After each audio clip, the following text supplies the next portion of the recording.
আসসালামু আলাইকুম guys, welcome back to my channel. সকাল সকাল উঠেই আমি মজাদার পিঠা তৈরি করে নিলাম। রান্নাবান্না মানেই একটু ভিন্নধর্মী থাকে সব সময়। আমি পিঠার পুরটি তৈরি করে নিয়েছি।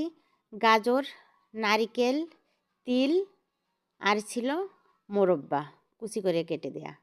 এইগুলো দিয়ে পুর তৈরি করে নিয়েছি, কারণ নারিকেলের অনেক দাম। আপনারা এইভাবে একবার পুর তৈরি করে পিঠা তৈরি করে দেখবেন, এটা খেতে অসাধারণ। নারিকেলের এক স্বাদ আর মিক্সড করা জিনিসের আর এক স্বাদ। আপনারা অবশ্যই বাসায় ট্রাই করবেন। এটা সুন্দর করে পানি ফুটিয়ে তেল দিয়ে আটাটা মাখিয়ে নিয়েছি।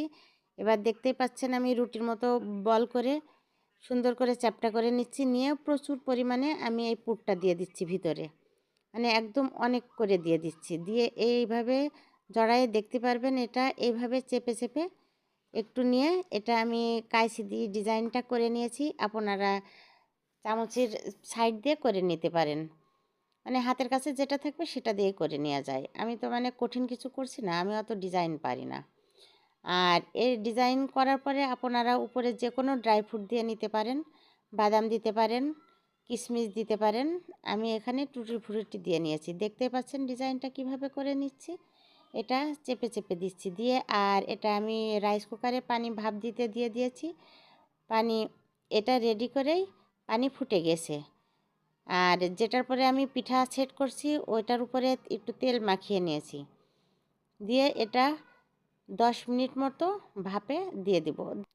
এটা রাইস কুকারে বসিয়ে দিয়ে আমি বাকিগুলো তৈরি করে নিব। আপনারা কিন্তু এই পিঠাটা যে কোনো অকেশনে তৈরি করে নিতে পারেন ডালা সাজানোর জন্য। এটা কিন্তু ভালো লাগবে দেখতে।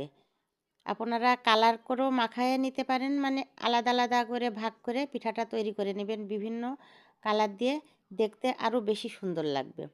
আমি এখানে এই যে আর একটা ডিজাইন করে নিচ্ছি, একদম পানির মতো সহজ, অথচ দেখতে কিন্তু দারুণ লাগছে। আর পিঠাটা নামানোর আগে অবশ্যই একটু ঠান্ডা পানি ছিটিয়ে দিয়ে নামিয়ে নেবেন। আল্লাহ হাফেজ।